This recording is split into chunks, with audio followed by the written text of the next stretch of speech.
Hello everyone, in this video we are going to discuss about cell. These are the 3D model of cell like this one and this one as well. So इसमें आप देख सकते हो जो ये yellow colour का जो portion दिख रहा है दिस वन, ये जैसे न्यूक्लियस है, इसके ऊपर न्यूक्लियस मेम्ब्रेन है, ये different Golgi apparatus, mitochondria etcetera. So इन सबको हम वन बाय वन देखते हैं, ठीक है।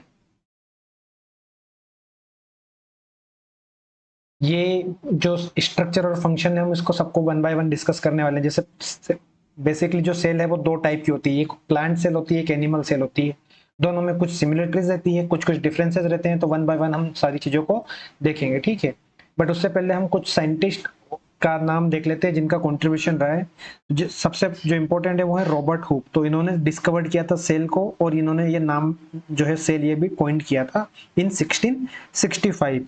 सो इन मिडिवल टाइम में इन्होंने सेल को डिस्कवर किया था, जो मॉडर्न टाइम में हम जो सेल की स्टडी वगैरह करते हैं इस सेल को। इसके बाद जो रॉबर्ट ब्राउन ने इन्होंने न्यूक्लियस की खोज की थी, जो सेल के अंदर जो न्यूक्लियस होता है उसकी 1831 में।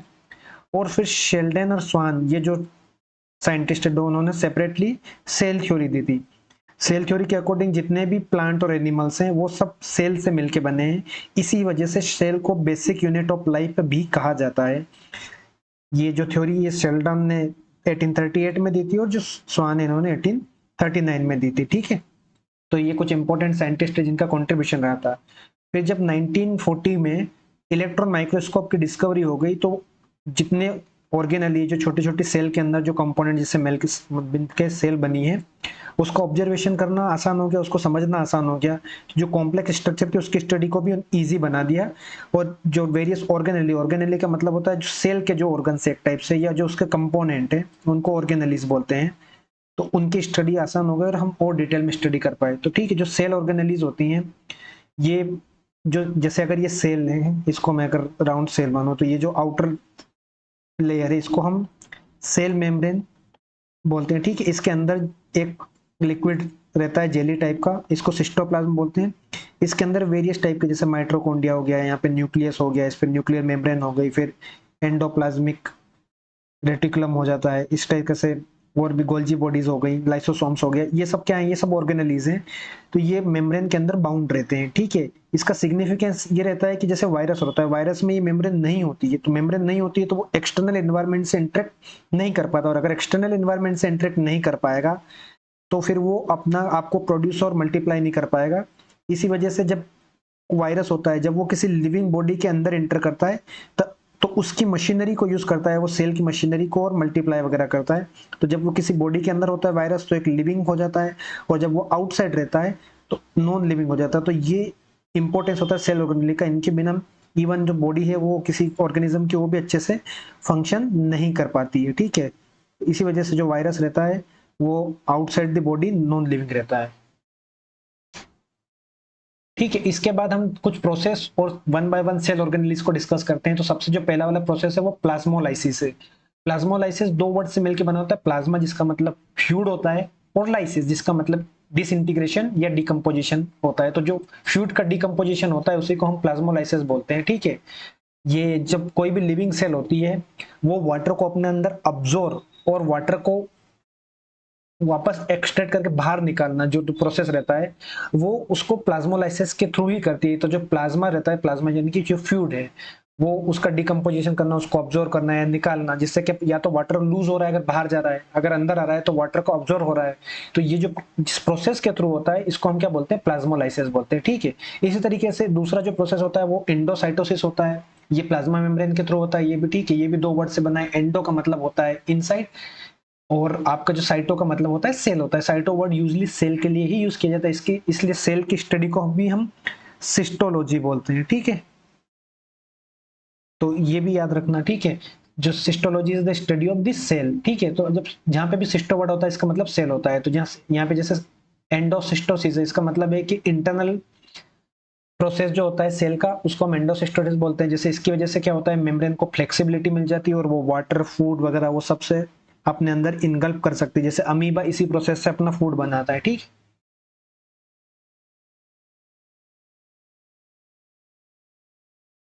और इसके बाद जब प्लाज्मा मेम्ब्रेन की बात करें, जैसे मैं बता रहा था आपको, ये सेल है, तो इस सेल के जो अंदर जितनी भी ऑर्गेनेल है वो प्लाज्मा मेम्ब्रेन से बाउंड होकर रहती है। जैसे अगर हम एनिमल सेल की बात करें तो सबसे आउटर जो पोर्शन रहता है उसको प्लाज्मा मेम्ब्रेन बोलते हैं। जब आगे देखेंगे हम, जब प्लांट सेल में इसके बाहर भी एक लेयरिंग होती है जो सेल वॉल बोलते हैं, जो कि एनिमल सेल में एब्सेंट रहती है, ठीक है। तो ये प्लाज्मा मेम्ब्रेन को सेल मेम्ब्रेन भी बोला जाता है।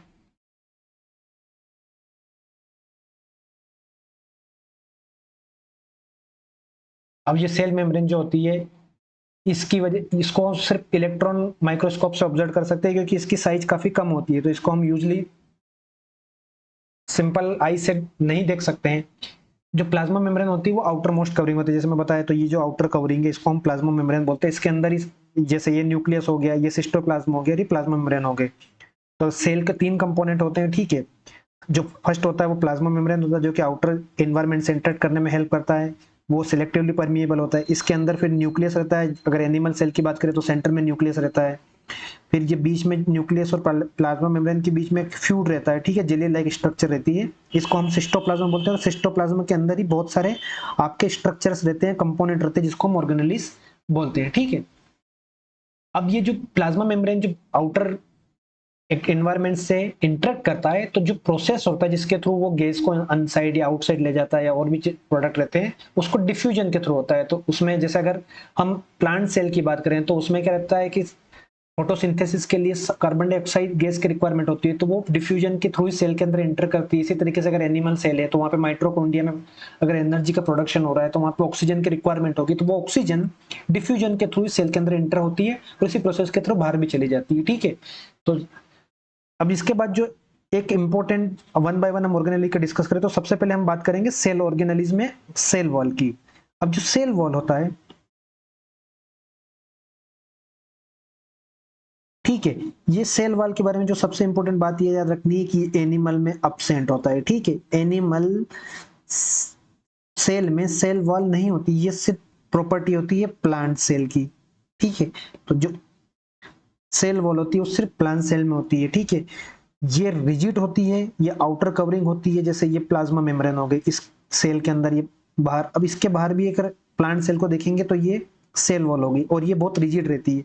रिजिड रहती इसीलिए ये स्ट्रक्चरल स्ट्रेंथ प्रोवाइड करती है प्लांट्स वगैरह को। तो इसलिए देखा होगा प्लांट वगैरह इजीली विदस्टैंड कर पाते हैं, खड़े रहते हैं, और वो कि कोई भी इन्वायरमेंट के स्टिमुलस जैसे प्रेशर वगैरह इनके ऊपर आ रहा है या कुछ बैक्टीरिया वगैरह अटैक कर रहे हैं तो उसको अच्छे से विदस्टैंड कर पाते हैं। क्यों? क्योंकि ये काफी रिजिड रहती है, तो इजीली इसके अंदर इनसाइड कोई चीज आ नहीं सकती, सिलेक्टिवली परमिएबल होती है, तो सारी चीजों को अलाउ करती भी नहीं है, ठीक है।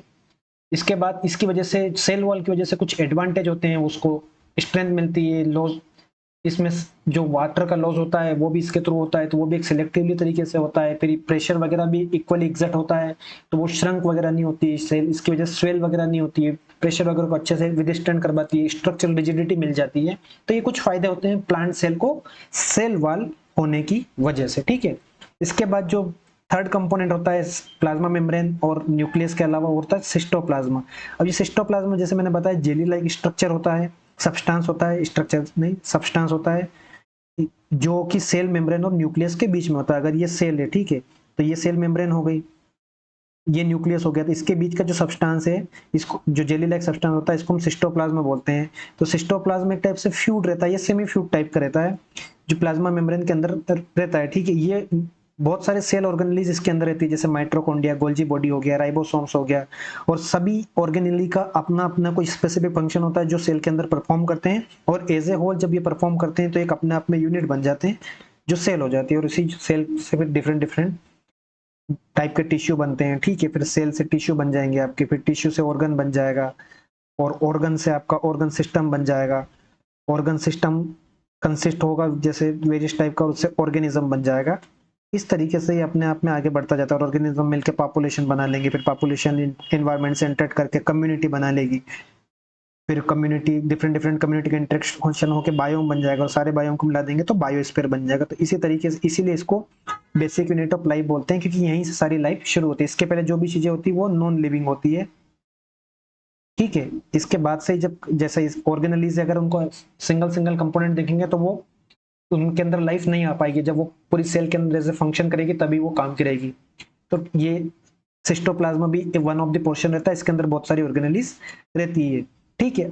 इसी तरीके से प्रोटोप्लाज्मा भी होता है। तो जब सिस्टोप्लाज्मा को न्यूक्लियस के साथ अगर दोनों को मिला दे, जैसे अगर सेल के 3 कंपोनेंट मैंने बताया, एक न्यूक्लियस, एक रहता है आपका सिस्टोप्लाज्मा और एक आपका रहता है सेल मेम्ब्रेन। तो ठीक है, जब सिस्टोप्लाज्मा और न्यूक्लियस को एक साथ देखेंगे, जो कि सेल मेम्ब्रेन के अंदर जो भी बाउंड ऑर्गेनेलीज हैं, तो उनको हम प्रोटोप्लाज्मा बोल देते हैं। तो प्रोटोप्लाज्मा ये लिविंग सेल का सब्सटेंस होता है, ठीक है।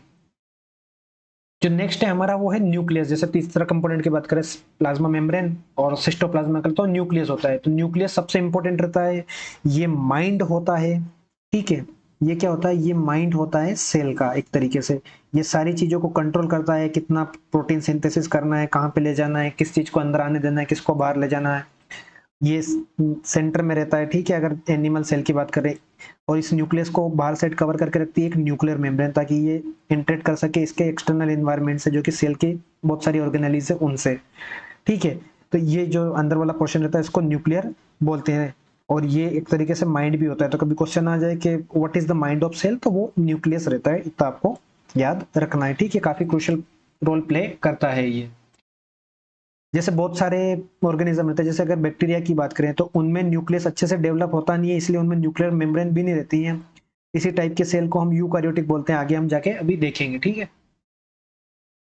इसके बाद हम क्रोमोसोम्स की बात कर लेते हैं। तो जब न्यूक्लियस के अंदर रहता है, तो एक ऐसे थ्रेड लाइक स्ट्रक्चर रहती है, ऐसे थ्रेड लाइक स्ट्रक्चर रहती है। तो थ्रेड लाइक स्ट्रक्चर को क्या बोलते हैं, क्रोमोसोम बोलते हैं, ठीक है। इसके अंदर ही हमारी इंफॉर्मेशन स्टोर रहती है, जैसे डीएनए होता है, डीऑक्सी राइबो, जैसे deoxy nucleic ribo nucleic acid होता है, इसको हम डीएनए बोलते हैं। तो वो क्रोमेटोम्स में ही लपेटा हुआ ऐसा रहता है।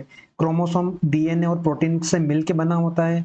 ये सारी इंफॉर्मेशन कंटेंट करके रखता है, जो कंस्ट्रक्ट करनी होती है, ऑर्गेनाइज करना होता है सेल के लिए। ये फंक्शनल सेगमेंट जो डीएनए होता है, इसको जो हम, जैसे डीएनए, तो इसमें जो फंक्शनल सेगमेंट है, जो काम का पोर्शन है, इसी को हम जीन्स बोल देते हैं, ठीक है। और ये क्रोमेटोम में लपेटे हुए इसके साथ ही रहते हैं, और ये एक जगह से दूसरी जगह प्रोटीन सिंथेसिस से लेकर ट्रांसफर में भी काम आते हैं। जब प्रोजेनी वगैरह रहते हैं, तो वो भी अपने पेरेंट्स से ये जीन इसी तरीके से इनहेरिट करके आता है, तो प्रोसेस के थ्रू सेल में ट्रांसफर होते जाते हैं। तो क्रोमोसोम को हम तभी देख सकते हैं जब सेल का डिवीजन हो रहा है, मतलब वो पार्टिसिपेट करिए किसी रिएक्शन में, तभी ये बाहर आते हैं, ठीक है। इसके अलावा जो नेक्स्ट है वो इसका जो ये सारी चीजें जिनसे मिलके बनी रहती है, इसको हम क्रोमेटिन मटेरियल बोल देते हैं, ठीक है। तो इस सेल में in which not dividing this DNA is present as a part of chromatin material. जब सेल डिवाइड नहीं हो रहती है, तो ये क्रोमेटिन मटेरियल की तरह ऐसा पड़ा रहता है सेल के अंदर। फिर बात करते हैं हम न्यूक्लियोइड की। तो कुछ ऑर्गेनिज्म, जैसे मैंने बैक्टीरिया की बात की, उनमें न्यूक्लियर रीजन अच्छे से डेवलप नहीं होता है, तो उनको कोई न्यूक्लियर मेम्ब्रेन होती नहीं है। तो इसी वजह से हम उसमें एग्जैक्टली सेपरेट आउट नहीं कर पाते कि कहाँ पे न्यूक्लियस लाई करता है। तो वो पुअरली बाउंड रहता है। अब पुअरली बाउंड रहता है, तो ऐसे रीजन को हम क्या बोल देते हैं, न्यूक्लियोइड बोल देते हैं, क्योंकि इतना रीजन है, इसमें कहीं पे भी न्यूक्लियस हो सकता है, क्योंकि कोई बाउंडेशन इस पे नहीं है, कहीं से स्ट्रक्चर के अंदर कंटेंट नहीं है। इसी बेसिस पे कि न्यूक्लियस डेवलप हुआ है या नहीं हुआ है, हम सेल को फर्दर डिवाइड कर सकते हैं। तो एक होती है प्रोकैरियोटिक सेल, दूसरी होती है यूकैरियोटिक सेल, ठीक है। अगर इनका नाम आपको पता है तो आप इजीली समझ सकते हैं। जैसे प्रो का मतलब होता है प्रिमिटिव, ठीक है, प्रिमिटिव, ठीक है। और कैरियोट का मतलब होता है न्यूक्लियस, प्रिमिटिव या प्राइमरी, ठीक है, यानी इनिशियल स्टेज में जिसका अच्छे से डेवलपमेंट हुआ नहीं है। तो कुछ ऑर्गेनिज्म होते हैं जिनमें न्यूक्लियर मेम्ब्रेन नहीं होती, उनको हम प्रोकैरियोटिक सेल वाले ऑर्गेनिज्म बोलते हैं, और जिनमें न्यूक्लियर मेम्ब्रेन अच्छे से डेवलप हो गई होती है, उनको हम यूकैरियोटिक बोलते हैं, ठीक है। तो प्रोकैरियोटिक सेल में most of the other cytoplasmic organelle present, जबकि प्रोकैरियोटिक सेल में लेक करता है। मतलब जितनी हम ऑर्गेनेल की बात करने वाले हैं, जो भी की है, वो प्रोकैरियोटिक सेल में वेल डिफाइंड होती नहीं है, जबकि यूकैरियोटिक सेल में वो अच्छे से डिफाइंड होती है। जैसे ये डिफरेंस है दोनों के बीच में। तो प्रोकैरियोटिक सेल किस में देख सकते हैं, जैसे मोनेरा हो गया, आर्किया हो गया, यूवे बैक्टीरिया हो गया, इन सब में प्रोकैरियोटिक सेल्स होती है, उसमें न्यूक्लियस मेम्ब्रेन डेवलप नहीं होती, न्यूक्लियस बाउंड नहीं होता है, ठीक है। जबकि यूकैरियोटिक सेल, जैसे कि प्रोटिस्टा, फंगी, हमारे अंदर, जैसे हम एनिमल किंगडम का पार्ट है, तो ह्यूमन बींग के अंदर जो सेल होती है वो यूकैरियोट टाइप की होती है, क्योंकि उसमें अच्छे से न्यूक्लियर डेवलप हो रहा है, न्यूक्लियर मेम्ब्रेन होती है, ठीक है। प्रोकैरियोटिक सेल का इवोल्यूशन 3.5 बिलियन ईयर्स अगो हुआ था, जबकि यूकैरियोटिक सेल उसके बाद में बनी थी, प्रोकैरियोटिक सेल से मिलकर जब न्यूक्लियस अच्छे से डेवलप हो गया। जो प्रोकैरियोटिक सेल होती है यूनिसेल्युलर टाइप की होती है, यानी कि इसमें कॉम्प्लेक्सिटी ज्यादा नहीं होती है, ये एक ही टाइप, क्योंकि एक ही टाइप की सेल है तो कॉम्प्लेक्सिटी ज्यादा होगी नहीं। जबकि यूकैरियोटिक सेल है वो मल्टीपल मल्टीसेल्युलर टाइप की होती है। ये कुछ और डिफरेंस है, जैसे मेटाबॉलिज्म की बात करें तो प्रोकैरियोटिक सेल में एनारोबिक या एरोबिक दोनों टाइप से, डाइवर्स टाइप से मेटाबॉलिज्म हो सकता है, जबकि यूकैरियोटिक सेल है वो मोस्टली एरोबिक डायमेक्स। एरोबिक डाइजेशन का मतलब होता है कि वो एयर को यूज करके अपना डाइजेशन करती है, ठीक है। एरोबिक का मतलब हमेशा एयर होता है। जैसे जेनेटिक मटेरियल के बेस पे डिफरेंस पे बात करें तो single circular double stranded DNA किसमें होता है, वो होता है आपका प्रोकैरियोटिक में। जबकि कॉम्प्लेक्स क्रोमोसोम किसमें होते हैं, वो आपके होते हैं जिसके साथ डीएनए और प्रोटीन असेस्ट होता है, वो आपके होते हैं यूकैरियोटिक सेल में, ठीक है। अब जेनेटिक इन्फॉर्मेशन कहाँ पे स्टोर रहती है, तो मैंने जैसे बताया कि इसमें डेवलप नहीं, इसको हम न्यूक्लियोइड बोल रहे हैं, तो इसमें न्यूक्लियोइड में रहेगी, और यहाँ पे न्यूक्लियस डेवलप हो चुका तो यहाँ पे न्यूक्लियस में ही रहेगी, ठीक है। अब मोड्स ऑफ डिवीजन मतलब कैसे इनकी नंबर संख्या बढ़ती है, तो यहाँ पे बाइनरी फ्यूजन होता है मोस्टली, या बडिंग भी होता है। जब हम देखेंगे रिप्रोडक्शन को प्लांट और एनिमल का, तब इसको अच्छे से देखेंगे कि ये क्या होते हैं, बाइनरी फ्यूजन या बडिंग वगैरह। ये मिटोसिस और मियोसिस, ये भी क्या, ये सेल साइकिल है। जब हम सेल साइकिल आगे पढ़ेंगे तब इस चीजों को देखेंगे, ठीक है। इसके बाद जो नेक्स्ट ऑर्गेनेली होती है वो होती है वैक्यूल्स। तो ये बेसिकली इम्पटी स्ट्रक्चर्स होता है सिस्टोप्लाज्म के अंदर, जिसको हम वैक्यूल बोलते हैं। तो ये बेग टाइप का स्ट्रक्चर होता है प्लांट सेल के अंदर, ठीक है। जबकि एनिमल सेल में इम्पटी स्ट्रक्चर होता है। एनिमल सेल में चिक टाइप का होता है, ठीक है। स्मॉलर वैक्यूल होते हैं, तो ये ध्यान रखना कि जो एनिमल सेल होता है उसमें वैक्यूलर की साइज स्मॉलर होती है, जबकि प्लांट सेल में ये काफी बड़े रहते हैं। तो large vacuoles are common in plant cell, ठीक है। ये स्टोरेज सेक्स का काम करते हैं। क्या स्टोरेज करते हैं, ये amino acid, sugar, various type organic acid वगैरह काम करते हैं। इसके अलावा ये एक्सेस जो वाटर रहता है उसको भी एक्सपेल करने का काम करते हैं कुछ यूनिसेलुलर ऑर्गेनिज्म में, तो ये वैक्यूल्स का यूज होता है, ठीक है। इसके बाद में जो नेक्स्ट ऑर्गेनेली है वो हमारी एंडोप्लाज्मिक रेटिकुलम है, ठीक है। एंडोप्लाज्मिक रेटिकुलम ये मेम्ब्रेन बाउंड ट्यूब्स या शीट्स होती है, जैसे इस टाइप से ये ट्यूब या शीट्स बनी रहती हैं। इसके अंदर बहुत सारे यहाँ पे इसके जैसे ये इसके सरफेस है, इस पे कुछ राइबोसोम्स वगैरह अटैच रहते हैं, जैसे रफ एंडोप्लाज्मिक रेटिकुलम है, जहाँ पे आपकी सारी प्रेजेंट एक्टिव सेल्स रहती है और वो रिएक्शन में पार्टिसिपेट करती है। यहाँ पे प्रोटीन्स का सिंथेसिस होता है और दूसरे पार्ट में डिस्ट्रीब्यूट हो जाता है। इसी तरीके से स्मूथ एंडोप्लाज्मिक रेटिकुलम होता है, जहाँ पे फैट और लिपिड्स का मैन्युफैक्चर होता है। तो याद रखना, रफ में आपको प्रोटीन का मैन्युफैक्चर होगा, जबकि स्मूथ में लिपिड और मॉलिक्यूल्स का मैन्युफैक्चर होगा। तो एंडोप्लाज्मिक रेटिकुलम मेम्ब्रेन ये सिमिलर स्ट्रक्चर होती है प्लाज्मा मेम्ब्रेन की तरह, ठीक है। तो इसका स्ट्रक्चर वैसा ही होता है, परमिएबल टाइप का, ताकि ये दूसरे पार्ट के जो सेल ऑर्गेनेलिज है उनसे इंटरेक्ट कर पाए। तो ये फंक्शन क्या होते हैं, ये बिल्डिंग होती है सेल मेम्ब्रेन के, बिल्ड करने में काम आता है सेल मेम्ब्रेन को। ये ट्रांसपोर्ट के भी काम आता है वेरियस मटेरियल को, क्योंकि यहाँ पे प्रोटीन का सिंथेसिस हो रहा है, प्रोटीन की जरूरत पड़ती है। इसी तरीके से ये कुछ टाइप के वर्टिब्रेट होते हैं, उसमें जो आपका स्मूथ एंडोप्लाज्मिक रेटिकुलम होता है वो पॉइजन और ड्रग को डिटॉक्सिफाई करने में भी काम आता है। तो ये कुछ फंक्शन होते हैं एंडोप्लाज्मिक रेटिकुलम के। जो नेक्स्ट हमारी ऑर्गेनली है वो है गोल्जी अपरेटस, या गोल्जी कॉम्प्लेक्स भी बोलते हैं, ठीक है। तो गोल्जी अपरेटस एक पूरा सिस्टम होता है, ठीक है। मेम्ब्रेन बाउंड वेसिकल्स अरेंज करता है, वो पैरेलली एक दूसरे के अरेंज होते हैं इस टाइप से। तो इनको हम क्या बोलते हैं, गोल्जी अपरेटस बोल सकते हैं। अब यहाँ पे मटेरियल क्या होता है, पैकेज और डिस्पैच होता है। यहाँ पे आ भी जाता है और यहाँ से वापस जब जरूरत होती है तो दूसरी जगह सप्लाई भी हो जाता है। एक तरीके से ये स्टोर करके रखता है कॉम्प्लेक्स शुगर वगैरह को, और लाइसोसोम को फॉर्मेशन में भी ये काम आता है। अब ये लाइसोसोम क्या होता है, तो लाइसोसोम को सुसाइड बेग भी बोलते हैं सेल का, ठीक है। तो ये एक तरीके से वेस्ट डिस्पोजल सिस्टम है। तो यहाँ सेल के अंदर स्वच्छ भारत मिशन कहाँ पे चलता है, लाइसोसोम में चलता है, याद रखना। इसीलिए इसको सुसाइड बेग भी बोलते हैं, क्योंकि ये सारे जो वेस्ट होता है उसको डाइजेस्ट कर लेता है, क्योंकि इसके पास काफी पावरफुल डाइजेस्टिव एंजाइम्स रहते हैं जो ब्रेक करने में काम आते हैं वेस्ट वगैरह का, और जो भी डेड सेल वगैरह हो गई है या जो कुछ ऑर्गेनली डेड वगैरह हो गई है, ठीक है। और ये एंजाइम कहाँ पे बनते हैं, ये रफ एंडोप्लाज्मिक रेटिकुलम में बनते हैं, जो एंजाइम इसके अंदर लाइसोसोम में आते हैं काम करते हैं। इसलिए हमने अभी देखा था कि जो गोल्जी अपरेटस से लाइसोसोम फॉर्मेशन में भी काम आता है, ठीक है। तो आपस में एक दूसरे से कनेक्टेड रहते हैं। जो one of the important organelle रहती है सेल के अंदर होती है माइटोकॉन्ड्रिया। इसको पावर हाउस ऑफ सेल बोलते हैं। क्यों, क्योंकि जो भी एनर्जी रिक्वायर्ड होती है किसी भी केमिकल एक्टिविटी को करने के लिए, बॉडी की किसी फंक्शन को परफॉर्म करने के लिए, वो सब माइटोकॉन्ड्रिया में बनती है। और जो यूनिट यूज करते हैं वो भी याद रखना आप, एटीपी इसका मतलब होता है एडिनोसाइन ट्राइफॉस्फेट मॉलिक्यूल्स, ठीक है। ये यूनिट होती है। अगर आप माइटोकॉन्ड्रिया को पावर प्लांट की तरह जूम करते हैं तो जो एटीपी है वो एक इलेक्ट्रिसिटी की तरह होगा। जैसे पावर प्लांट में इलेक्ट्रिसिटी बन रही है तो वहां पे पावर जनरेट कहाँ हो रहा है, पावर प्लांट में हो रहा है, बट उसको फ्लो करके कहीं और ले जाना है तो एनर्जी को जैसे करंट की तरह ट्रांसफर होता है। तो इसी तरीके से यहाँ पे क्या होता है, एटीपी ट्रांसफर होता है, और ये एनर्जी की यूनिट होती है। माइटोकॉन्ड्रिया में दो मेम्ब्रेन होती है, ठीक है। एक आउटर मेम्ब्रेन होती है जो कि पोरस होती है, जबकि इनर मेम्ब्रेन होती है वो डीपली फोल्ड होती है। और ये फोल्ड की वजह से क्या होता है, सरफेस एरिया बढ़ जाता है। और जब भी किसी रिएक्शन को आपको स्पीड से कराना है या उसको ज़्यादा अच्छे से यूटिलाइज कराना है तो आप उसका सरफेस एरिया बढ़ा दीजिए, तो वहाँ पे जनरेट एटीपी का जो जनरेटिंग केमिकल रिएक्शन होती है वो काफ़ी ज़्यादा हो जाती है और एनर्जी अच्छी मात्रा में मिल जाती है। ठीक है, अब एक और इम्पोर्टेंट बात जो आपको याद रखनी है माइटोकॉन्ड्रिया के बारे में कि ये कि इसका खुद का भी डीएनए होता है। ठीक है, जैसे डीएनए वाली अभी हम देखिए इंफॉर्मेशन कहाँ पे स्टोर होती है, न्यूक्लियस में रहती है। ठीक है, अगर एनिमल सेल की बात कर रहे हैं तो वहां पे डीएनए न्यूक्लियस के अलावा माइटोकॉन्ड्रिया में भी रहता है। क्यों? क्योंकि यहाँ पे एनर्जी का सिंथेसिस हो रही है। ठीक है, अब एनर्जी सिंथेसिस हो रही है मतलब प्रोटीन का मैन्युफैक्चर हो रहा है जो राइबोसोम यहाँ पे बना रहे हैं, तो यहाँ पे उसको इंस्ट्रक्शन की जरूरत पड़ेगी प्रोटीन सिंथेसिस के लिए, मतलब वहां पे आपको कुछ जेनेटिक इन्फॉर्मेशन स्टोर करके रखनी पड़ेगी, वो डीएनए के अंदर रहती है। इसलिए माइटोकॉन्ड्रिया का भी अपना डीएनए होता है बहुत स्मॉल परसेंट में। जैसे अगर 99% डीएनए अगर आपका न्यूक्लियस में स्टोर है तो 1% डीएनए ऑलमोस्ट माइटोकॉन्ड्रिया में स्टोर रहता है, बट डीएनए माइटोकॉन्ड्रिया में भी होता है, ये याद रखना है आपको। ठीक है, इसके बाद प्लास्टिड की बात करें तो जैसे जो काम माइटोकॉन्ड्रिया एनिमल सेल में कर रहा है, प्लास्टिड यही काम किस में करता है, ये काम करता है प्लांट सेल में। ठीक है, ठीक है, तो बहुत सारे जो आपके प्लांट्स वगैरह रहते हैं उनमें बहुत डिफरेंट डिफरेंट कलर्स आते हैं। जैसे ग्रीन पिगमेंट के क्लोरोफिल का कलर ग्रीन होता है क्योंकि उसके अंदर ग्रीन पिगमेंट रहता है, जैसे मैग्नीशियम वगैरह और जो उसके अंदर एलिमेंट रहते हैं। तो जो ग्रीन कलर प्लास्टिड होता है उसको हम क्लोरोप्लास्ट बोलते हैं। वहां पे फोटोसिंथेसिस होता है।